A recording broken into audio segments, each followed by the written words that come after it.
नमस्कार. साता समुद्रापारचा कोरोना या विशेष बातमीपत्रामध्ये आपल्या सगळ्यांचं स्वागत. मी प्रसाद काथे. भारत कोरोनाच्या विरोधातली लढाई आपल्या भूमीवर लढतोय, पण त्याचबरोबर भारताबाहेरचा एक भारत आहे जो संपूर्ण जगात पसरलेला आहे आणि तो सुद्धा कोरोनाच्या विरोधातली आपली लढाई ठिकठिकाणी लढतोय. याच निमित्तानं आपण भारताच्या बाहेर असलेल्या भारतीयांशी संवाद करून त्यांची त्यांच्या ठिकाणची कोरोनाच्या विरोधातली लढाई कशी चालली आहे ते जाणून घेणार आहोत. आपण आता थेट संपर्क करतो आहोत अमेरिकेत आणि इंग्लंडमध्ये. आपल्या सोबत अमेरिकेतून आणि इंग्लंडमधून दोन खास पाहुणे आहेत, त्यांचं आपण स्वागत करूया. अमेरिकेतून माझ्या सोबत आहेत अश्विनी गोंडे डोळे आणि इंग्लंडमधून आपल्या सोबत आहेत योगेश शुक्ल. या दोघांचं स्वागत. आत्ताच्या घडीला इंग्लंडची बातमी अत्यंत ताजी आहे. इंग्लंडच्या पंतप्रधानांनाच कोरोना झालेला आहे आणि त्यामुळे स्वाभाविक पहिला प्रश्न मला योगेश शुक्ल यांना विचारायचा आहे. योगेशराव, इंग्लंडमध्ये पंतप्रधानाला कोरोना होतो ही कितपत भयावह बातमी बनलेली आहे? सर्वसाधारण इंग्लंडमधल्या माणसांचं त्यावरचं पहिलं मत काय बनतंय? त्यांना भीती वाटतेय का? आणि त्यात सुद्धा तिथल्या मराठी भारतीय माणसांच्या काय प्रतिक्रिया आहेत? अगदी योग्य शब्द वापरला, भयावह. कारण जेव्हा पंतप्रधानाला सुद्धा ते होतं, ज्याने म्हणजे सगळ्यात जास्त केअर घेतली जाईल ज्याच्यासाठी, ज्या माणसासाठी, आणि तुम्ही डेफिनेटली हे एक्सपेक्ट करणार नाही की पंतप्रधानाला हे कधी होऊ शकतं. तर सकाळी तर सगळ्यांना, माझ्या म्हणजे मित्र जेवढे आहेत त्यांना सगळ्यांना विश्वासच बसला नाही. पहिले सगळ्यांना वाटलं की हे फेक न्यूज आहे का, पण नंतर बीबीसीने कन्फर्म केलं. इनफॅक्ट ट्विटरवर स्वतः पंतप्रधानांनी सुद्धा कन्फर्म केलं की ते सतत सेल्फ आयसोलेशन मध्ये याच्यासाठी. तर ही भीतीदायक गोष्ट नक्कीच आहे. कालच प्रिन्स चार्ल्सला सुद्धा इथं डिटेक्ट झालेला आहे. एवढंच नाही तर इथल्या हेल्थ मिनिस्टरला सुद्धा डिटेक्ट झालेला आहे आता. तर सगळ्यांना थोडंसं भीतीचं वातावरण तर आहेच, पण म्हणजे काळजी घेण्यासारखं म्हणजे सेल्फ आयसोलेशन हा एकच पर्याय सध्या तरी सगळ्यांना म्हणजे अवेअर आहे. आणि इथे माझे मित्र सगळेजण सेल्फ आयसोलेशन मध्ये आहे. मी सुद्धा सध्या सेल्फ आयसोलेशनच फॉलो करतोय. तर जेवढी आपल्या परीने काळजी घेऊ शकतो तेवढी आपण घ्यायची. आणि मराठी बाकी लोकांचं म्हणाल तर जे आमचे दोन मराठी ग्रुप आहेत तिथे सुद्धा या गोष्टीमुळे डेफिनेटली थोडंसं पॅनिक म्हणता येईल तुम्हाला वाढलेलंच आहे, कमी नाही झालेलं. तर योगेश, तुम्ही आता इंग्लंडहून आमच्याशी जोडले गेलेले आहात, पण तुम्ही इंग्लंड मधल्या कोणत्या भागात राहता? इंग्लंड मधलं कोरोनाचं एपिसेंटर कुठलं? आणि तुमच्या आसपास असलेल्या मराठी माणसांमध्ये कोरोनाच्या संदर्भात काय चर्चा आहे? मी सध्या राहतो वॉटफोर्ड मध्ये. हे नॉर्थ ऑफ लंडन मध्ये येतं. तर साधारण म्हणजे आउटस्कर्ट ऑफ लंडन, पण पार्ट ऑफ लंडन ओनली. आणि तुम्ही म्हणाल तर तसं आतापर्यंत ज्या प्रकारे हळूहळू नंबर वाढत गेलाय, तर भीती तर माझ्या सर्व म्हणजे मराठी मित्र जे आमचे दोन्ही तिन्ही ग्रुप आहेत त्यांच्यामध्ये तर आहेच आणि सगळे वेगवेगळे राहत आहेत. पण अनफॉर्च्युनेटली सगळे काही आयटी मध्ये जे घरून काम करू शकतात असे नाहीत. काही जण रिसर्च लॅबमध्ये होते. तर कारण कोरोना व्हायरसशी संबंधित रिसर्च लॅब नसल्यामुळे त्यांना एक प्रकारे घरीच बसावं लागतंय. ऍज ऑफ नाऊ तरी त्यांना पगार बंद आहे असं म्हणता येईल. तर त्यांचं पुढे काय होणार हे थोडंसं प्रश्नच आहे. बरोबर आहे. जशी जशी जशी भीती ही तुमच्याकडे इंग्लंडमध्ये आहे त्याच पद्धतीनं कदाचित थोडी जास्त भीती कदाचित अमेरिकेत पसरलेली असावी. अश्विनी गोंडे डोळे आपल्या सोबत आहेत. अश्विनी, तुम्ही स्वतःची काळजी घेत असाल अशी अपेक्षा बाळगतो आणि ती घ्यायलाच हवी, कारण आत्ताच्या घडीला जगाचा केंद्रबिंदू हा इटली नंतर अमेरिका बनलाय. आता तुम्ही मिशिगन मध्ये आहात. मिशिगन हे तुलनेनं न्यूयॉर्क पेक्षा बऱ्यापैकी लांब बसलं, तरी पण मिशिगन मधल्या अमेरिकन आणि भारतीय आणि इतर सर्वांची एकूणच मानसिकता ही टेन्शन मधलीच असावी. नमस्कार. नमस्कार. सगळ्यांना इतकं टेन्शन आलंय. आय मीन नंबर्स तुम्ही बघताय, तुमच्याकडे सगळ्यांकडे नंबर्स आहेत. मी नंबर्स सांगायची गरजच नाही. पण सगळ्यात जास्त प्रॉब्लेम इकडे मराठी, जे तुम्ही मला प्रश्न विचारला की मराठी लोकांमध्ये कुठली भीती आहे, त्यांना ही भीती आहे की त्यांची मुलं किंवा त्यांच्या नोकऱ्या आता पुढे काय होणार, कसं हे थांबवलं जाणार, त्यावर जरा त्या सगळ्यांची काळजी आहे की हे किती आणखीन वाढत चाललंय. कारण की आकडा दिवसेंदिवस तासनतास आकडा वाढत चाललाय. दोन आठवडे आधी नंबर्स वर लो, खूप कमी होता आकडा. आता मी जशी तुमच्याशी बोलतेय 60 आमच्या इथे 60 मृत्यू झाले, 60 डेथ्स. आणि to be very precise number आहे 28,500. आणि तो नॉनस्टॉप वाढत चालला, इतका वाढत चालला. आणि मी खूपशा अशा ग्रुप्समध्ये आहे, कम्युनिटीमध्ये आहे, तर त्यामुळे सगळ्यांच्या रिॲक्शन मला कळतात आहे. सगळ्यांना काळजी आहे की कोणी काय करावं आणि कसं हे थांबवलं जाणार आहे. सो भीती ही खूप जास्त आहे, कारण की आता न्यूयॉर्क ऍज यू सी किती आकडे वाढत चाललेत आणि इट इज स्कॅरी. खूप खूप म्हणजे भयानक स्थिती आहे, एवढं म्हटलं तरी काही हरकत नाहीये. तुम्ही अमेरिकेतल्या बऱ्याचशा शहरांशी संपर्कात आहात, तुमचा व्यवसाय त्या अनुषंगाने आहे, पीआरचं काम आपण करता. मिशिगनच्या व्यतिरिक्त न्यूयॉर्क मधली परिस्थिती काय सांगतेय? आणि त्याही पेक्षा सुरुवातीच्या काळात डोनाल्ड ट्रम्प यांनी मुळातच कोरोना अस्तित्वात नाही, त्यानं घाबरण्याचं कारण नाही, अशी भूमिका घेतली होती. आणि तीच भूमिका आता त्यांच्या अंगलट आली आहे का? Interesting question. पण आता असं झालंय की लोकांना कळत नाहीये काय चाललंय, कारण की आकडे सगळे सरळ सांगतात आहे आणि खूप कठीण आहे त्यांना समजवणं. किंवा मी ऑल अक्रॉस पूर्ण देशात बोलते सगळ्यांशी, कारण की माझं काम असं आहे की I am talking to healthcare वाल्यांशी बोलतेय, मी IT वाल्यांशी बोलतेय रोज. म्हणजे दिवसातनं माझे नॉनस्टॉप कॉल्स चालू असतात, तर मला लाईव्ह रिॲक्शन्स मिळतात त्यांच्याकडनं काय चाललंय त्याबद्दल. तर खूप कठीण परिस्थिती आहे ते मी सांगू शकते. आणि इतकं आहे की त्यांना पुढे काय होणार आहे, पुढचं आता व्हॉट नेक्स्ट, ह्याचं जास्त कन्सर्न आहे सगळ्यांना, बीट अमेरिकन म्हणा किंवा इंडियन म्हणा, सगळ्यांना. म्हणजे आज आपण ज्या परिस्थितीत आहोत इथे माणुसकी पहिलं हे मला वाटतं. आपण सगळ्यांना मदत केली पाहिजे, सगळ्यांनी पुढे यायला पाहिजे. आणि मिशिगनचं मी जर तुम्हाला आता सांगावं तर कालच मी एका माझ्या मैत्रिणीशी बोलले. हॉस्पिटल्समध्ये खूप म्हणजे ग्लव्स, मास्क आणि गाऊन हे नाहीयेत. आय मीन आपल्याला वाटतं की इकडे that is the most important, म्हणजे खूप बेसिक इसेन्शियल वस्तू आहे हेल्थकेअर इंडस्ट्रीमध्ये. पण दॅट स्कॅसिटी आता जो प्रश्न भारतात भेडसावतोय त्याच प्रकारचा प्रश्न अमेरिकेतही आहे आणि उलट तो अमेरिकेत जास्त विकराळ स्वरूप धारण करतोय. योगेश शुक्लंकडे आपण इंग्लंडमध्ये जाऊयात.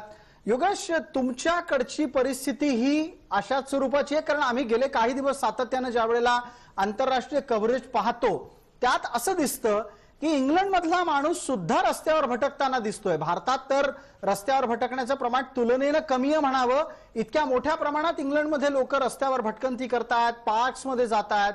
आणि तिथल्या देशाच्या पंतप्रधानांना सुद्धा नरेंद्र मोदींप्रमाणेच वारंवार सांगावं लागतं की घरात बसा, काळजी घ्या तब्येतीची.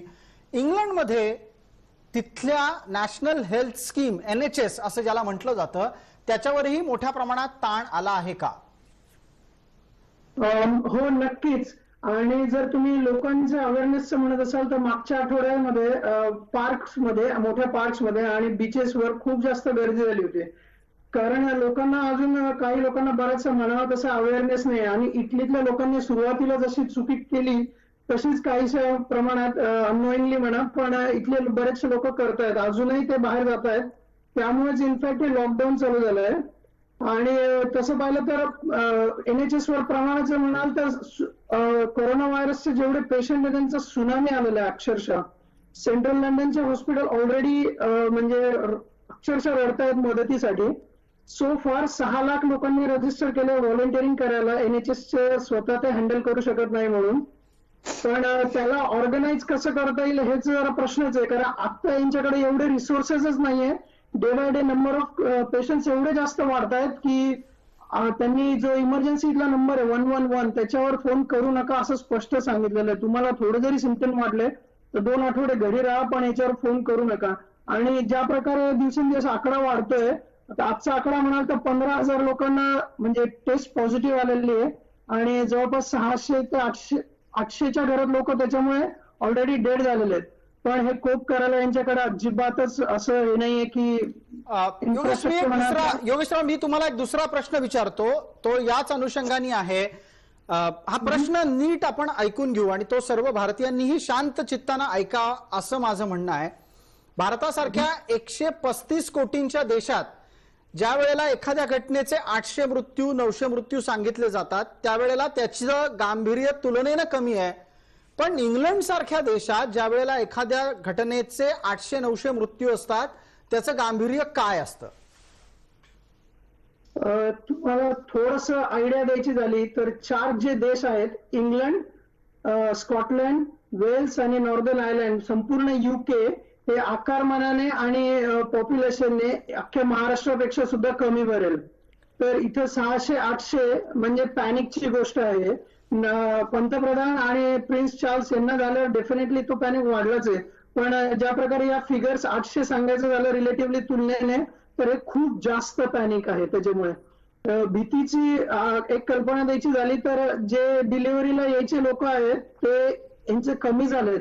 अमेझॉन आणि अजून जे 1-2 प्रायव्हेट सर्व्हिसेस आहेत ते सोडून बाकीचे लोक आयदर सोडून चाललेत, स्वतः येणं थांबवलेत आणि यांना नवीन रिक्रुटमेंटला सुद्धा लोक मिळत नाहीयेत. फार बरं झालं तुम्ही हा विषय काढलात. याचं कारण असं की भारतामध्ये आणि त्यात सुद्धा खास करून पुण्यात आणि आता मुंबईमध्ये आज उद्यामध्ये डिलिव्हरी सुरू होणार आहेत, होम डिलिव्हरी सुरू होणार आहेत. इतक्या मोठ्या प्रमाणात इथल्या लोकांचा प्रशासनावर दबाव आहे. मला तुम्हाला विचारायचं आहे की जेव्हा इंग्लंडमध्ये होम डिलिव्हरी मग ती अन्नाची असो किंवा वस्तूंची असो बंद होतीये, भारताला आणि त्यात सुद्धा पुण्याला, पुणे हे भारताची कोरोनाची राजधानी असताना होम डिलिव्हरी सुरू करणं परवडणार आहे का?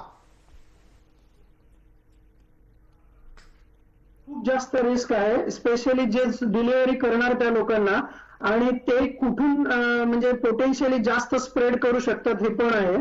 याच्यावर म्हणजे उपाय तसं प्रत्येक राष्ट्र आपल्या आपल्या पद्धतीने करू शकतो, पण आपल्या भारतामध्ये लोकसंख्या इतकी जास्त आहे की ते सुद्धा एक खूप मोठे चॅलेंज आहे की तुम्ही डिलिव्हरी नाही कराल तर लोक जर कलेक्ट करायला जातील तर ते स्वतः सेफ अंतर ठेवतील का, किंवा एवढ्या लोकांना पुरेल असं पुरवठा प्रत्येक एरियामध्ये करणं शक्य आहे का, असे वेगवेगळे चॅलेंजेस आपल्या दृष्टीने आहे. इथं तर त्यांनी आता सांगितलेलं आहे की मोठमोठे जे मॉल्स आहेत स्पेसिफिकली ते हळूहळू त्याच्यामध्ये फूड सप्लाय किंवा इतर अवेलेबल करणार हे गव्हर्नमेंटने अश्युअर केलंय, पण आता तरी ते कसं अनफोल्ड होईल ते बघायला पाहिजे. अगदी. आपण अमेरिकेत पोहोचतो आहोत. आपल्या सोबत अश्विनी गोंडे डोळे आहेत.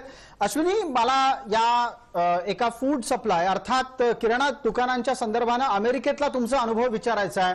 अमेरिकेत जिथे तुम्ही आहात त्या मिशिगनमध्ये मिनी महाराष्ट्र आहे आणि त्याचबरोबर अनेक भारतीय वस्तूंची दुकानं तिथे आहेत. जर समजा तुम्ही भारतीय वस्तू खरेदी करण्यासाठी भारतीयांच्या दुकानात गेलात तर तिथली वागणूक काय आहे, आणि जनरल मोठ्या अमेरिकन ग्रोसरी मार्केट किंवा अमेरिकन लोकांच्या किराणा दुकानात गेलात तर तिथली वागणूक काय आहे? आता ह्याच लास्ट मी इथे आपण सगळं क्वारंटाईन व्हायच्या आधी जेव्हा इंडियन ग्रोसरी स्टोअर म्हणजे भारतीय ग्रोसरी स्टोअर मध्ये गेले, एंटर केल्यावर इमिजिएटली आम्हाला ग्लव्स दिले जातात. ग्लव्स आहे आणि जो काम करणारा माणूस व्यक्ती आहे किंवा सगळे जे कर्मचारी आहेत सगळ्यांनी मास्क घातलेत आणि जे इम्पॉर्टंट किंवा क्वालिफाईड मास्क आहेत ते त्यांनी ते वापरतात आहे. मग सगळ्यांना डिस्टन्स मेंटेन करायला सांगितलंय and it is very well organised. पण कमी लोक आहेत, नक्कीच हे होणार आहे. पण सेम थिंग जेव्हा आपण अमेरिकन किंवा दुसऱ्या मेन ग्रोसरी स्टोअर्सला बघतो, तिथे जेव्हा मी गेले तेव्हा लोक अगदी म्हणजे कमीच, खूपच कमी, पण जितकी लोक येतात तिथे मी कोणाला ग्लव्स खूप कमी प्रमाणात ग्लव्स घालताना पाहिलंय. डिस्टन्स मेंटेन करतात, दॅट इज फॉर शुअर, खूपच फॉलो करतात, पण ग्लव्स खूप कमी लोकांनी घातले होते आणि इट इज व्हेरी रिस्की. मला ते असं रिस्की वाटतं. बर, पण ज्या वेळेला तुम्ही भारतीय सामान भारतीय दुकानातून घेतलं आणि त्यानंतर कधी अमेरिकन दुकानात जाऊन तिथं कुठला किराणा प्रकार किंवा घ्यावा असं वाटलं, अमेरिकन दुकानात गेलो तर आपल्याला संसर्ग अधिक होऊ शकतो असं वाटतंय? इथे अमेरिकन किंवा इंडियन ह्याचा आपण तुलना इथे किंवा कंपॅरिझन करूच नाही शकत, कारण की माणसाला व्हायरस झालाय तो हे नाही बघत आहे, राईट. आणि माणसं इथून एका स्टोअरहून दुसऱ्या स्टोअरवर जातात, they are moving from one place to the other. मग ते व्हायरस कॅरियर पण होऊ शकतात.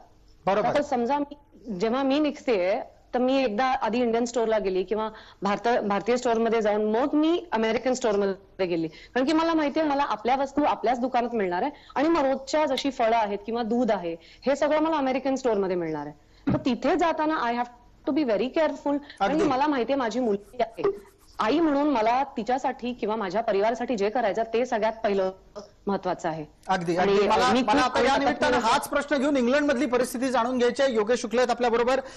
योगेशराव, तुम्ही किती दिवसाचा किराणा घरामध्ये भरून ठेवलाय? इंग्लंडमध्ये किराणा भरताना तुम्हाला काय अडचणी आल्या आणि आत्ताच्या घडीला इंग्लंडमध्ये तुम्हाला सहज किराणा मिळतोय का?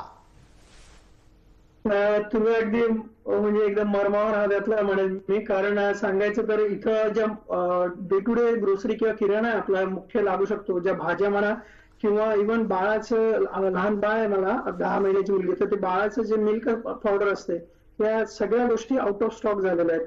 अगदी मोठ्या मॉल पासून तुम्ही कुठेही छोट्या छोट्या दुकानात जरी ट्राय केलं तरी आजच्या तारखेला ते सगळं आउट ऑफ स्टॉक आहे, मिळत नाही अजिबात.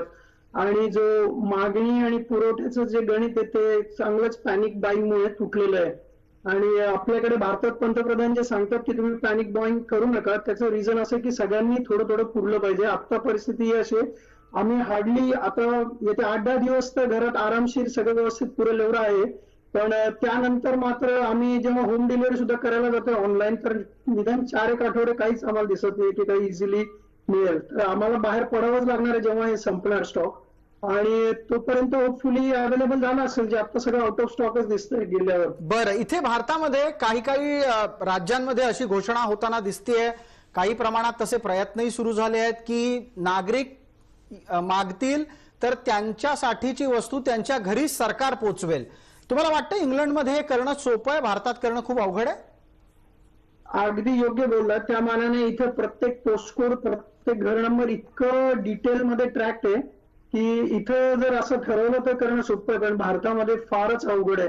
कारण गल्ली आणि रस्ते प्रत्येक ठिकाणी इतके लोक राहतात, त्यांच्याकडे हे सगळं मॅनेज करणं, घरी डिलिव्हरी प्रत्येक घरी, फार अवघड काम आहे भारतात. अगदी. एकदा पटकन आपण या निमित्तानं मग पुढे अमेरिकेचीही चर्चा करून घेऊ. अश्विनी, मला गृहिणी या नात्यानं तुम्हाला विचारायचं आहे, तुम्ही तुमच्या स्वयंपाकघरातला वेळ बदललाय का? आणि त्याही बरोबर तुम्ही सर्वसाधारणपणे दिवसातला किती वेळ आता कामात घालवताय, किती वेळ स्वयंपाकात घालवताय, आणि तुमच्या बरोबर जर तुमचे पतिदेव पण घरी असतील तर त्यांनाही आता तुम्ही काही करायला लावता आहात का? म्हणजे भारतात तर बहुतेक पुरुष आता स्वयंपाकघरात जायला लागले आहेत, नवीन नवीन पदार्थ करतायत, शिकतायत, चुकवतायत, त्याचे व्हिडिओ टाकतायत. अमेरिकेत काय चाललंय? खूप इम्पॉर्टंट आणि महत्वाचा आणि इंटरेस्टिंग प्रश्न आहे. तर जेवणाची वेळ थोडी बदलली आहे, पण व्हायरसमुळे नाही. कारण की आता मुलगी घरात आहे, तर शाळा जेव्हा चालू असते, क्लासेस असतात, तुमचं रुटीन एक सेट असतं. आता कधीही उठा. आणि सेकंड, दुसरी महत्वाची गोष्ट म्हणजे माझं काम जास्त वाढलंय, माझ्या मिस्टरांचं काम जास्त वाढलंय. तर मग काय होतं की इतकं ते प्रेशर जास्त येऊन जातं, पण दुसरं त्यात काही चेंज झालं नाहीये. जेवणाच्या बाबतीत नाही. आम्हाला जे अच्छा. आम्ही रोज खातो ते पोळी भाजी आम्हाला हवी असते आणि तिथे काही तडजोड नाही. अच्छा, म्हणजे अमेरिकेतही पोळी भाजी वरण भात आहे अजून सुरू तुमच्या घरात? हो, ऍब्सोल्युटली. डोळे साहेबांना वरण भात म्हणजे हवं. माझ्या मुलीला पोळ्या जर नाही दिल्या तर तिची कंप्लेंट सुरू होते. हा, पण शेवटी पोळ्या करताय कोण घरामध्ये? अमेरिकेतल्या घरात पोळ्या करताय कोण? पोळ्या मुंबईची अश्विनी करते आणि माझी छोटी पण करते. अच्छा अच्छा अच्छा. तिला खूप आवडतं. बर, एकदा पटकन एकदा योगेशरावांना विचारू. योगेशराव, तुमच्याकडची काय परिस्थिती आहे? नाही, तुम्ही ओळखलं ते योग्य. तसं मोस्ट ऑफ द थिंग्स माझी वाईफच कुक करते, पण मी मधून मधून म्हणजे विकेंडला पोळ्या करतो. वीकडेला मी घरी असल्यामुळे मी तर काही हे करत नाही. आणि हिला मॅगी आवडते माझ्या मुलीला, म्हणून मग ते मॅगीचे प्रकार हल्ली फार वाढतात. अच्छा. आणि यांनी जसं सांगितलं अश्विनींनी की ते घरी मुलं असल्यामुळे ते जे इतर ऍडिशनल वर्क आहे ते दोघांवरही आहे. खरंय खरंय. अगदी. म्हणजे मला वाटतं पर्णवी शेजारी बसलेली आहे. पर्णवी, आवाज येतोय का तुला? हो, येतोय. हाय, कशी आहेस? चांगले मी. अच्छा अच्छा, थांब जरा 1 सेकंद थांब, आपण तुला पण बघूयात. आता तू टीव्हीवर दिसतीयस भारतामध्ये. काय करतेस तू? काहीच नाही. मी कधी पुस्तक वाचत असते और बाबांनी एक एक्सबॉक्स आणला, अजून मी खेळत असते. आणि त्रास किती देतेस तू बाबांना, आईला आणि तुझ्या लहान बहिणीला? लहानपणी मलाच त्रास देते. कोण कोण त्रास देतं तुला? आणि लहानी बहीण. अच्छा अच्छा अच्छा, बरं बरं बरं बरं. आणि तू तुझ्यामुळे आई बाबांमध्ये भांडणं होतात का? मामामुळे कधी कधी. बाबामुळे होत आहे. ठीक आहे. अश्विनी, एक अजून इंटरेस्टिंग मुद्दा आहे, तोही विचारायचा आहे. अर्थात हा विनोदाचा भाग आहे, विषय खूप गंभीर आहे, पण इतका तणाव घेऊन जगता येणं शक्य नाहीये, त्यामुळे थोडीशी चर्चा ही हलकी फुलकी व्हायला हवी. एक विनोदाचा मुद्दा असा की भारतात एक अत्यंत वेगानं फिरलेला व्हॉट्सअप आहे सध्या, की ज्या दिवसापासून भारतात घरी राहायला सांगितलं त्या दिवसापासून भारतामध्ये सर्व प्रकारचे गुन्हे बंद झाले आणि नवरा बायकोतल्या भांडणाची सर्वाधिक तक्रार पोलिसांकडे सुरू झाली. अमेरिकेत काय होत आहे? खूप खूप छान प्रश्न विचारला. अमेरिकेत आता सध्या म्हणजे इंडियामध्ये, भारतात काय होतंय की आता सगळे लॉकडाऊन आहेत, राईट? आणि स्वयंपाक तिथे करणं जास्तीत जास्त हे बाया असतात किंवा बाहेरून मागवलं जातं, किंवा पण खूपशा कमी म्हणजे स्टेट्स डिपेंड करतं की तुम्ही कुठे आहात. शहरात आहात जिकडे नवरा बायको दोघेही काम करतात. आम्हाला इथे आता असं आहे की आम्ही डे 1 पासून, म्हणजे मी इथे गेल्या 12 वर्षापासून आहे आणि माझा नवरा अतिशय म्हणजे उत्कृष्ट स्वयंपाक करतो. तर त्यामुळे आम्हाला काही असा डिफरन्स नाही कळलाय. पण हो, आता सगळेच घरी आहेत, सगळे घरून काम करतो, घरून काम करतोय, मी घरून काम करते आणि मुलगी देखील आहे. तर आता थोडे भांडी वाजतात, नक्कीच वाजतात आणि इंटरेस्टिंग होतं. योगेशराव, ही ही ही अमेरिकेची प्रतिक्रिया जर इंग्लंडमध्ये तुमच्या घरात ऐकली वहिनींनी तर जास्त काम पडेल कदाचित तुम्हाला. नाही, ते तुला माहितीये की मी काय करू शकतो तेवढं मी नक्कीच करतो. अच्छा. भांडी वाजता त्यांनी जे म्हणलं ते अगदी योग्य. इथे थोडं असं होतंच, कारण आम्ही दिवसभर घरी आहे. एस्पेशली कधी कधी इतकं अवघड होऊन जातं. आता हिचे जे मैत्रिणी आहेत जवळपास राहणार आहेत ते बाहेर खेळताय, बोलत आहे आणि आम्ही पाठवत नाही. इथले पंतप्रधानांनी क्लिअरली सांगितलं तुम्ही खेळायचं सुद्धा नाही बाहेर, कारण तुम्हाला माहित नाही ते कुठून स्प्रेड होईल. खूप अवघड गोष्ट आहे. त्यावेळेस हा एक फार इंटरेस्टिंग मुद्दा तुम्ही आता चर्चेमध्ये आणलात. पर्णवी इतकी लहान आहे, त्याच वयाच्या मुली या तुमच्या आसपास घरातून बाहेर पडून खेळतात कशा काय? त्यांचे आई वडील कसे काय त्यांना पाठवतात? आणि ती मराठी माणसं आहेत, भारतीय माणसं आहेत का ब्रिटिश आहेत? जी इथं इमिडिएटली माझ्या बिल्डिंग मध्ये बाहेर पाठवतात ती इंग्रज आहेत आणि एक युरोपियन देशातली आहेत. पण प्रश्न असा आहे की त्यांचं अजून एवढं थोडं लाईटली घेत आहेत ते या गोष्टीला. त्यांना ते गांभीर्य अजून येत नाहीये. आणि असं नाही की हे सगळ्यांमध्ये केस आहे, पण काही लोक आहेत की ज्यांच्या ते म्हणावं तसं गांभीर्य नाहीये. आणि आम्ही जास्त कॉन्शियस होऊन रिस्क नको म्हणून सध्या तरी कम्प्लीट आयसोलेशन मध्ये राहू.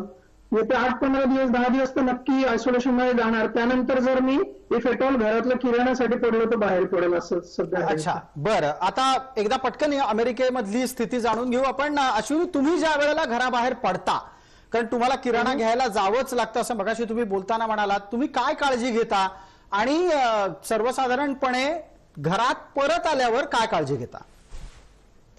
बाहेर निघताना जे जॅकेट्स, आता आम्ही मिशिगन मध्ये आहे म्हणजे हे पूर्ण थंड आहे, तर जे जॅकेट्स घालतो आम्ही, जे टोप्या घालतो किंवा मी ग्लव्स घालूनच जाते. आणि जे कपडे काही तांत्रिक कारणांमुळे आपला संपर्क त्यांच्याशी आता प्रस्थापित होऊ शकत नाहीये. आपण ही चर्चा करूया. अमेरिकेतून आणि इंग्लंडहून आपल्या सोबत 2 मराठी माणसं आहेत ज्यांच्याशी आपण सातासमुद्रापार कोरोनाची लढाई कशी चालली आहे आणि त्यात सुद्धा सातासमुद्रापार असलेल्या भारतीयांची लढाई कोरोनाशी कशी चालली आहे ते जाणून घेतोय. तर लवकरच परत येतोय या विशेष कार्यक्रमात.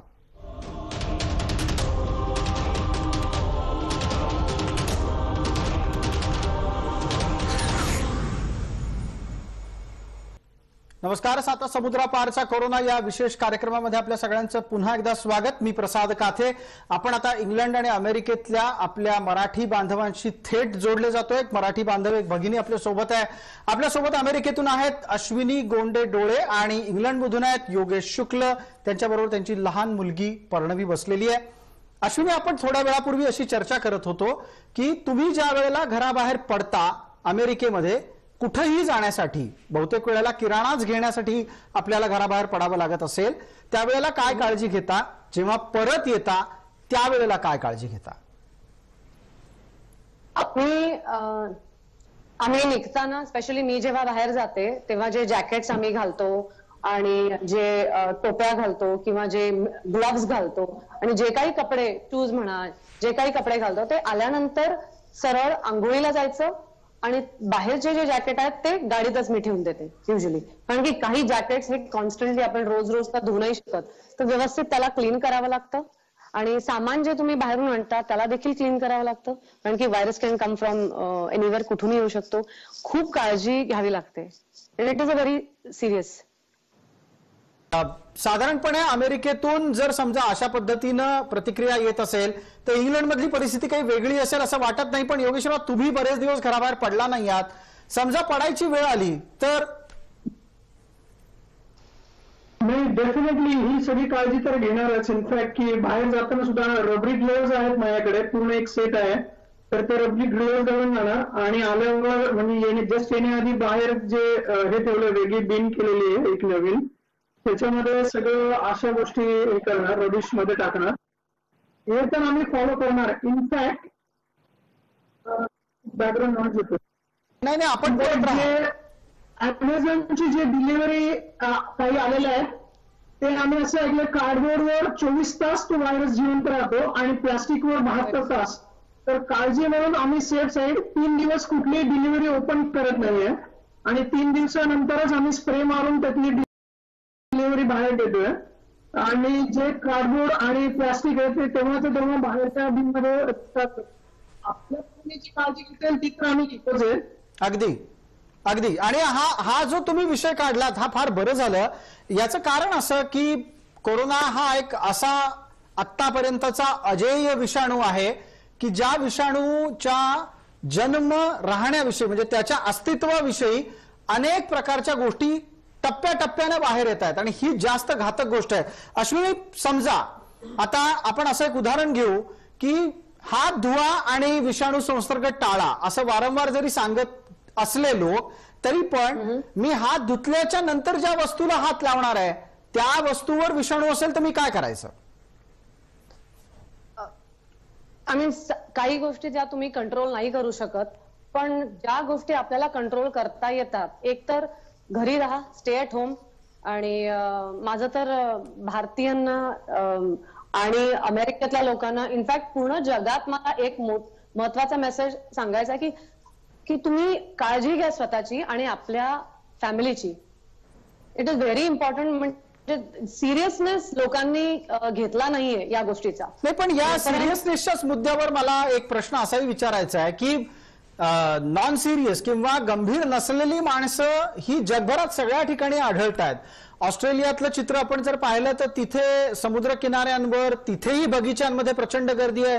इंग्लंडमध्ये तीच कहाणी आहे, अमेरिकेतही तीच कहाणी आहे, भारतात तर काही विचारायलाच नको. आणि भारतात त्या सर्व घराबाहेर पडण्याला एक वेगळा आणखीन रंग आहे. विशिष्ट ठिकाणी सर्वात जास्त लोक मोठ्या संख्येनं बाहेर पडतात. मला प्रश्न हाच विचारायचा आहे की या सगळ्यांना असं वाटतं का की कोरोना हा संसर्गजन्य जरी असला तरी पण आपण घरातून बाहेर पडलो म्हणजे तो आपल्याला काही लागणार नाही आणि आपलं कोणी काहीच बिघडवू शकत नाही? अश्विनी. प्रसाद, मला ह्यावर एक सांगायचंय की आपण घरातल्या मोठ्यांनी म्हणजे आई वडील फॉर एक्झाम्पल, आता आपले आजी आजोबा आहेत, ह्यांचा खूप मोठा वाटा आहे. आपण जे करतो, आपण जे सांगतो मुलांना ते तसे वागणार. आवर किड्स आर रिफ्लेक्शन. लहान मुलांना म्हणा, आपल्या फॅमिलीमध्ये जी आहेत सगळ्यांना तसं काय तुम्ही सांगताय, कसं तुम्ही स्वतः हात धुताय, जर तुम्ही स्वतः स्वच्छ राहताय तर ती मुलं करणार. तसंच जर आई वडील ते फॉलो करतात तर मुलं करणार. वेदर इट इज अ छोटा लहान मुलं असू दे किंवा मोठं मुलं. आणि हे नुसतं व्हायरस आल्यामुळे एवढं हात धुवायचं, नेहमीच जर तुम्ही घर स्वच्छ ठेवलं, नेहमीच जर तुम्ही सगळं केलं तर you don't have to worry about all these things. अगदी अगदी बरोबर आहे. आणि आपल्याला पूर्वापार ज्या ज्या शिकवणुकी घरातून मिळत होत्या त्या शिकवण्या, त्या पद्धतीचं सांगितलं गेलेलं काम जर आपण पाळलं असतं तर कदाचित आपण स्वच्छतेविषयी भारतीय माणसं अधिक सजग असतो.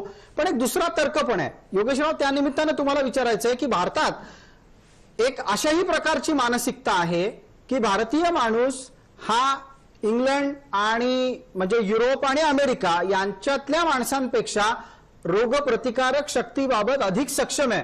त्या माणसांना काय सांगाल? कोरोना व्हायरस किती सक्षम असला तरी राजा असो का भिकारी, ते कोरोना व्हायरस काही बघत नाही. कोणी कितीही सक्षम असला तरी एकदा का कोरोना व्हायरसचं तुम्हाला इन्फेक्शन झालं आणि समजा एखाद्याची जर प्रतिकारशक्ती खरंच खूप स्ट्रॉंग जरी असेल आणि त्यांनी बाहेर फिरणं कॅरी ऑन केलं तर तो काही नाही तर निदान तो रोग पसरवतो तरी आहे, जरी त्याला स्वतःची रोग प्रतिकारशक्ती जास्त असेल तर. असा विचार करणं हा वेडेपणा आहे निदान या कोरोना व्हायरसच्या संबंधात. आणि सगळ्यांनी उलटे शक्यतो घरीच राहावं जोपर्यंत हे सगळ्याचं आतापर्यंत तरी दुसरं सोल्युशन कोणाला माहिती नाही जगाला. बरं. तर जोपर्यंत काही सोल्युशन निघत नाही तोपर्यंत सगळ्यांनी घरीच राहावं एवढंच मी म्हणेन. एका बाजूला आपण कोरोनाच्या प्रसाराला रोखण्याच्या संदर्भातली चर्चा करतोय आणि त्याचबरोबर दुसरी पण एक महत्वाची बाजू या सगळ्या प्रकाराला आहे. भारतात तर पंतप्रधानांनी खास करून या संदर्भातलं वक्तव्य केलंय आणि तो विषय आहे अफवांच्या संदर्भातला.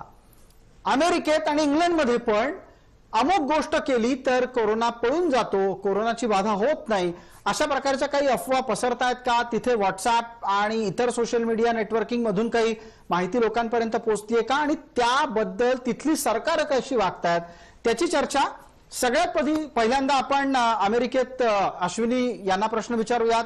अश्विनी, या सगळ्या अफवा प्रकरणावर अमेरिकेची भूमिका काय? अफवा प्रकरण हे खूप जास्त वाढलंय आता आणि तुम्हाला माहिती आहे how strong is social media, whether it is Facebook म्हणा, व्हॉट्सअप म्हणा, आता टिकटॉक देखील खूप जास्त चाललंय. म्हणजे अमेरिकेत सुद्धा अफवा थांबू शकलेल्या नाहीत? नाही नाही, बिलकुल नाही. अफवा खूप पसरतात आहे पण लोकांना त्या गोष्टीचं सिरियसनेस येत नाहीये जोपर्यंत त्यांच्या जवळपास, म्हणजे जर कुठल्या जवळपास त्यांना कळलं की हे झालेलं आहे, हाऊ डेंजरस इट इज, म्हणजे जोपर्यंत तुम्हाला झळ लागत नाही तोपर्यंत तुम्हाला कळणार नाही. खूप आधी तर पहिल्या 2 आठवड्या हसण्यावर गेलं किंवा इथेच. पण अशा अमेरिकेतल्या पहिल्या 1, 2, 3 कुठल्या अफवा आहेत? कारण तिथला समाज वेगळा आहे, आपल्यापेक्षा वेगळा आहे. आपण तिथे असलो तरी पण तिथली मूळ भूमी ही वेगळ्या संस्कृतीची आहे, त्यात सुद्धा अफवा पसरतायत आणि त्या सुद्धा उपचाराच्या संदर्भातल्या आहेत. उपचाराच्या संदर्भात सगळे आता डॉक्टर्स झालेत, सगळे आता मीडियावाले झालेत, प्रत्येकाला इन्फॉर्मेशन फर्स्ट हँड इन्फॉर्मेशन द्यायची आहे. तर कोणाला काही म्हणजे कितीही सिरियस असू दे किंवा कितीही, मेन म्हणजे एक आहे की ह्या संदर्भात व्हॉट्सअप आणि फॅमिली खूप जवळ आली, मला असं म्हणायचंय. तुमचे फ्रेंड्स, फॅमिली ज्यांना तुम्ही कधी फोन नाही केला किंवा ज्यांना कधी वेळ नाही मिळाला फोन करायला, तिथून देखील तुमच्याकडे अफवा येतात. अच्छा, आणि एखादी तुम्हाला आठवतीये, एखादी अफवा तुम्हाला आठवते की जी अमेरिकेत ऐकून तुम्हाला आश्चर्य वाटलं असेल? अशा भरपूर आहेत पण it's very tough right now to just pick up one, कारण की सगळीकडनं अफवा येतात. It is tough to tell, म्हणजे लोकांना सिरियसनेस किती आहे या गोष्टीचा ते त्या अफवांवरनं आणि खूपशा ह्याच्यावरनं कळतं की तुम्ही बेसिक तुमचे स्किल्स वापरले पाहिजे. तुम्हाला कळलं पाहिजे की जे सांगतात आहे, WHO जे सांगतात, हे नंबर्स जे सांगतात ते खोटे नाहीये. हा, म्हणजे कारण काय आहे, अमेरिकेतलं साक्षर पण हे भारताच्या तुलनेत जास्त आहे आणि असं असताना साक्षर माणूस सुद्धा अफवेचा बळी ठरू शकतो, हेच या आपल्याला चर्चेतून समोर आणायचं होतं. इंग्लंड मधली परिस्थिती काय आहे ती जाणूया, पण इंग्लंडच्या चर्चेला एक वेगळा संदर्भ मी देतो. आपण आंतरराष्ट्रीय कव्हरेज जर या सगळ्या प्रकरणाचं पाहिलं तर काही दिवसांपूर्वीच जी इंग्लंडची राष्ट्रीय वाहिनी आहे त्यावर या विषयाची चर्चा झाली की गोमूत्रामुळे कोरोना बरा होतो, याची चर्चा इंग्लंडच्या राष्ट्रीय वाहिनीला करावी लागली आणि त्यातल्या डॉक्टरांनी सांगितलं की असं काहीही नाही, गोमूत्राचा आणि कोरोना बरा करण्याचा परस्पर काहीही संबंध नाही, ही अफवा आहे. इंग्लंडमध्ये अशा प्रकारची चर्चा पोहोचावी हे भारतीयांच्यासाठी शर्मेची बाब म्हणायला लागेल. खरं सांगायचं तर अफवा बऱ्याच वेगवेगळ्या प्रकारच्या येतात, फक्त व्हॉट्सअप ग्रुप मधूनच नाही तर म्हणजे बोलायच्या नादात मीटिंग मध्ये आम्ही ऑनलाईन मीटिंग करतो ऑफिसची, तिथे सुद्धा बोलताना प्रत्येक जण आपल्यापर्यंत काहीतरी सजेस्ट करतोय की लिक्विड सोप मध्ये ॲलोवेरा असेल तर कोरोना जवळ येत नाही वगैरे. पण या सगळ्या अफवांमध्ये काही तथ्य नाही. आपण कधी कधी आपला थोडा सेन्स वापरायला पाहिजे, कारण असे गोमूत्र किंवा ॲलोवेराचे जर खरं होत असतं तर आतापर्यंत बऱ्याच आलं असतं. देश असू दे, भारत इंग्लंड, तर काही अपडेट आली तर मला नाही वाटत काही असं सरप्राईजिंग आहे खरं सांगायचं तर, कारण एवढे भारतीय कुठूनही इथं बस. अगदी योगेश्वर, तुमचा आवाज जरा थोडासा सरळ आणि थेट आमच्यापर्यंत पोहोचत नाहीये. काही तांत्रिक गोष्टी असतील त्याचा आपण त्याची तपासणी करूच. पटकन एकदा अमेरिकेच्या अश्विनी यांच्याशी संपर्क करूयात. अश्विनी, आता दुसरा एक महत्वाचा मुद्दा आहे, तो अर्थातच धर्माचा. माणूस जेव्हा जेव्हा संकटात असतो तेव्हा तो कोणाचा ना कोणाचा तरी धावा करतो. तो निरीश्वरवादी असेल तर तो काय करतो मला माहिती नाही. मी तसा सश्रद्ध माणूस असल्यामुळे मी देवाचा धावा करतो. तुमच्याकडे काय चाललंय? तिथली भारतीय माणसं काय करतायत? तिथले ख्रिस्त मानणारे काय करतायत? आणि तिथले मुसलमान काय करतायत अमेरिकेतले? अमेरिकेत सगळे, म्हणजे तुम्ही भारतीय म्हणा, तुम्ही this is a land of immigrant. तर जगातली सगळी लोक इथे आहेत आणि सध्या प्रत्येकाला एकच धावा आहे की देवाकडे बसा, नमस्कार करा, तुम्ही जरा देवाचं नाव घ्या. मला तर हे वाटतं की ही सगळी स्थिती अशी झाली आहे की इन अ वे माणूस हा इतका पळतो पैशाच्या मागे, तुमची टेक्नॉलॉजी आहे, तुमच्याकडे सगळं आहे लाईफमध्ये आणि इतकं हाव आहे प्रत्येक गोष्टीची, you are constantly running, chasing. आता हे पूर्ण थांबणीवर आलंय. सगळं शांत, तुम्ही थांबा आणि जरा विचार करा, आर यू सॅटिस्फाईड? तुम्ही संतुष्ट आहात का? म्हणजे तुमच्याकडे फॅमिली आहे, तुम्हाला त्यांच्याशी बोलायला वेळ आहे का? आता दिस इज ऍक्च्युअली अ टाइम की तुम्ही देवाचं नाव घ्या, तुम्ही आपल्या फॅमिली बरोबर स्ट्रॉंग बॉन्डिंग करा. ज्या मुलांवर तुम्हाला वेळ मिळत नाही कारण की तुम्ही नॉनस्टॉप ऑफिसला जातात. माझा नवरा आणि मी, आम्ही दोघंही जॉब करतोय, तर मुलीला शाळेतून पिकअप करायचं, क्लासेसला न्या, हे सगळं करा. त्यामध्ये तिला किती वेळ आम्ही देतो किंवा हीच स्टोरी सगळ्यांची आहे ऑल अक्रॉस द ग्लोब. सगळीकडे तेच आहे. ते तुम्ही मुंबई म्हणा, नाशिक म्हणा, किंवा इंग्लंड म्हणा, किंवा मिशिगन म्हणा, everywhere is the same story. तर हा वेळ तुम्ही नुसतं ज्यांना वेळ मिळालाय त्यांनी त्याचा चांगला उपयोग करा. Look at it in a positive way की तुम्हाला तेवढा वेळ मिळतोय. अगदी. एका बाजूला मी अश्विनी असं म्हणेन की एका बाजूला नियतीनंच पॉजचं बटन दाबलेलं आहे. आपल्याला प्रत्येकाला या सर्व वेळेतून स्वतःसाठी काही ना काहीतरी शोधायचंय, शिकायचंय. पण विषय देवाचा आहे आणि त्याची चर्चा पण व्हायला हवी. अमेरिकेतही मोठ्या प्रमाणामध्ये हिंदूंची देवळं आहेत. विविध प्रकारे तिथेही लोक आपला भक्तिभाव अर्पण करतात. त्या देवळांमध्ये सध्या काय चालू आहे? आमच्या इथे स्पेशली मी जिथे राहते, मी मिशिगन ट्रॉय मध्ये राहते, इथे भारतीय टेम्पल आहे ज्या मंदिरात सगळे देव आहेत. It's like one stop. मग साईबाबांचं मंदिर आहे. तर आम्हाला रोज सकाळ संध्याकाळ आणि लाईव्ह टेलिकास्ट दिला जातो आरत्यांचा. तर भटजी सगळे आम्हाला, आमचे व्हॉट्सअप ग्रुप्स आहेत, तिथे सकाळ संध्याकाळ बाबांचं दर्शन होतं, साईबाबांचं दर्शन होतं, सगळ्या देवांच्या आरत्या होतात आणि आम्हाला चांगले मेसेजेस, पॉझिटिव्हिटी, मंत्र म्हटले जातात, ओम नमः शिवायचं जप केलं जातंय सगळीकडे. सेम विथ दुसऱ्या देशातली लोक आहेत, माझे दुसरे सगळे फ्रेंड्स आहेत, जॅपनीज म्हणा, अमेरिकन्स आहेत, प्रत्येक देशातले ह्यूज लिस्ट ऑफ फ्रेंड्स. मग ते देखील तेच करतात. सगळ्यांसाठी देवाकडेच आता पळणं महत्वाचं आहे. आणि आत्ताच का नेहमी तुम्ही आधी तुम्ही देवाला का विसरला? जेव्हा गरज पडते तेव्हा तुम्ही देवाकडे जाता.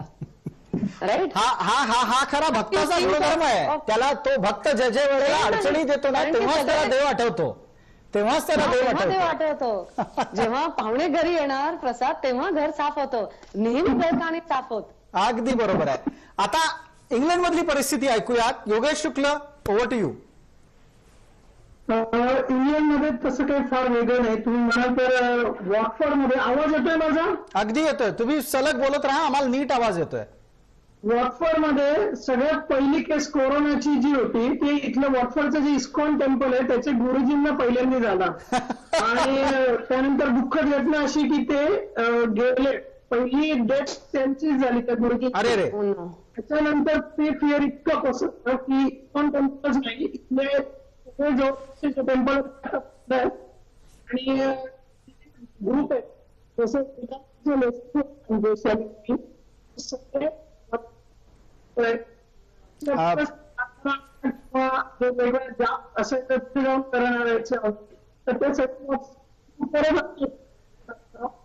योगेश, अजूनही इंग्लंड आणि भारतातल्या या संवादात काही ऑडिओचे अडचण आहेत, अडथळे आहेत. मी पुन्हा एकदा आपल्याला थांबवतोय याच कारणासाठी, कारण थोडासा आपल्याला कनेक्टिव्हिटीचा विषय सांभाळून घ्यावा लागेल.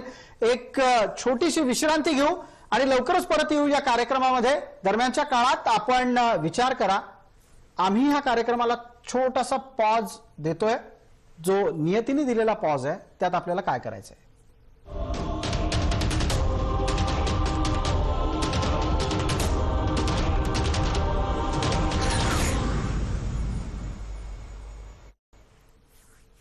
नमस्कार. साता समुद्रापारचा करोना या कार्यक्रमामध्ये आपलं स्वागत. आपण थेट इंग्लंडला जातो आहोत.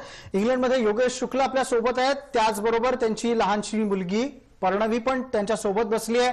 योगेश, आपण इंग्लंडमधल्या भक्तिभावाबद्दल आणि देवाचा धावा करण्याबद्दल बोलत होतो, ते आपण आधी बोला, मग मला पर्णवीला एक प्रश्न विचारायचा आहे. हो, नक्की. सध्या तरी हा भक्तिभाव व्हॉट्सअप ग्रुप पुरतं मर्यादित आहे आणि इथले मंदिर किंवा ज्या इथे मॉस्क जे होतंय ते पण सध्या बंद केलेले आहेत. सरकारने सांगितलं की कुठल्याही धार्मिक स्थळी जायला सध्या तरी बंदी आहे या लॉकडाऊन मध्ये. हा लॉकडाऊन 13 एप्रिल पर्यंत आहे सध्या पुरतं, पण आम्हाला शंका आहे की हा कदाचित 6 महिने एक्सटेंड होऊ शकतो, ही अशी चर्चा आहे एकूण. कारण आमच्या ऑफिसला रिमोटली सगळ्यांना काम करण्यासाठी जे काळजी घ्यावी लागते त्यामध्ये सध्या तरी तयारी 6 महिन्यापुरतची ठेवलेली आहे. बरं पर्णवी, माझा आवाज येतोय का तुला? येतोय. बरं, आता तू सांग, जर समजा कोरोना तुझ्या समोर आला तर तू कशी भांडशील त्याच्याशी, कशी फाईट करशील? मी प्राऊडली पळून जाईल. हा, दुसरं मी प्रोटेक्टिव्ह क्लोथिंग घालेन आणि त्याला मारेन. शाबास. म्हणजे तू एक जोरदार त्याच्या नाकावर ठोसा देशील. ठीक आहे.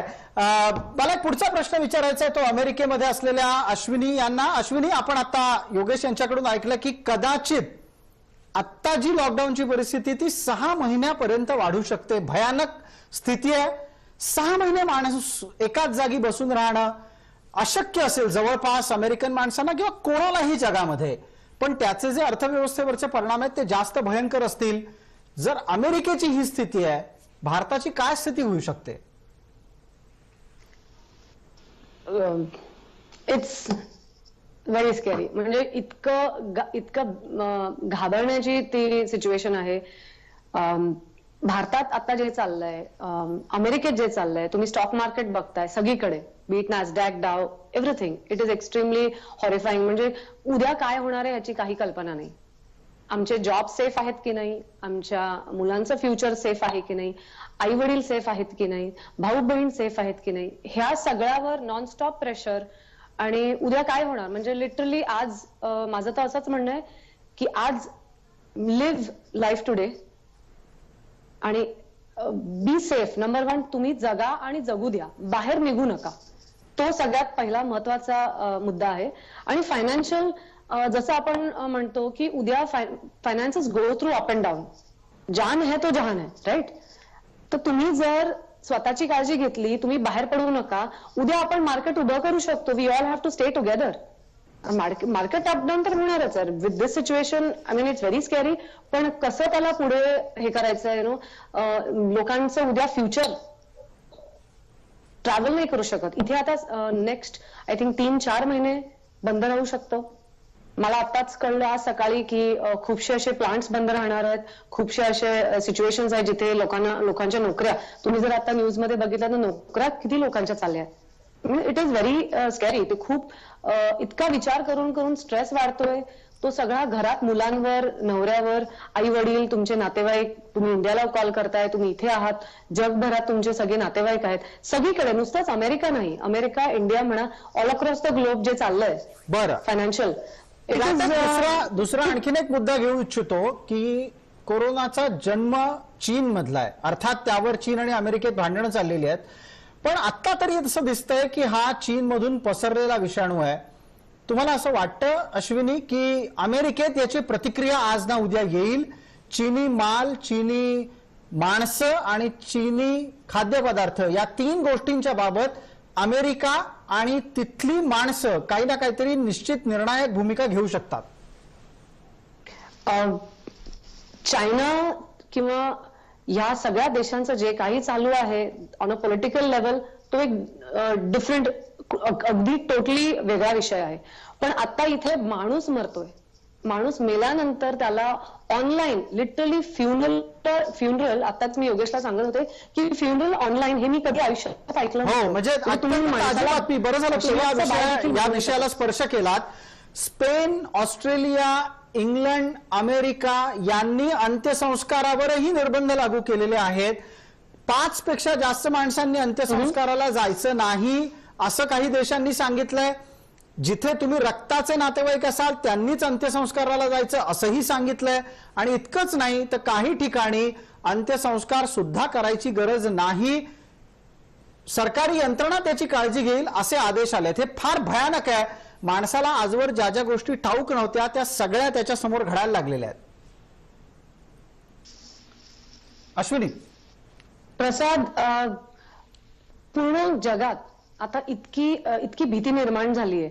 सगळ्यांना हे लक्ष देणं खूप गरजेचं आहे की तुम्ही स्वतःची काळजी घ्या. जर तुम्ही जगाल तर तुम्ही आणि तुमच्या फॅमिलीला जर तुम्ही सांभाळून ठेवाल तर ते तुमच्याबरोबर आहेत. Family comes first. हे मी माझ्या मायराला नेहमी सांगितलं, माझ्या छोट्या मुलीला, की फॅमिली कम्स फर्स्ट. काही झालं तरी फॅमिली पहिला असते, नंतर मग सगळे. जे माझ्या आई वडिलांनी मला शिकवलंय, जे आपल्या फॅमिलीकडनं भाऊ बहीण आपले सगळे नातेवाईक, दॅट इज फर्स्ट इम्पॉर्टंट. मग दुसरं, आता लास्ट मी 18 डिसेंबर पासून आतापर्यंत जर सांगायचं तर 3 फ्युनरल्स अटेंड केलेत, वेगवेगळ्या कारणाने. जे काही असो ते वेगळं, काही करोनामुळे कोणी गेलं नाही. पण the point, it is so difficult, it is so tasking. इतका त्रास होतो आपलं कोणीतरी जवळचं गेलं. आणि हे सगळे मिशिगनची लोक आहेत, जे माझ्या जवळची आहेत, अतिशय जवळची आहेत, ज्यांना मी 12 वर्ष ओळखते. तो त्रास मला माहितीये. आणि आता करोना झाल्यानंतर मी कालच एका मैत्रिणीकडनं ऐकलं की जिचा भाऊ गेला किंवा जिचं कोणी दुसरं गेलंय. It is tough. ह्याला सगळ्याला आपल्याला सामोरं जावं लागणार आहे. आणि अशी सिच्युएशन आली आहे पहिल्यांदा की तुम्ही ऑनलाईन शॉपिंग करताय, तुम्ही ऑनलाईन सगळं करताय, आणि आता फ्युनरल देखील ऑनलाईन होतंय. म्हणजे तुम्ही जाऊ नाही शकत, कारण की तुम्ही हात कसा लावणार, तुम्ही जवळ कसं जाणार. इट इज डेंजरस, कारण की ते स्प्रेड होतंय.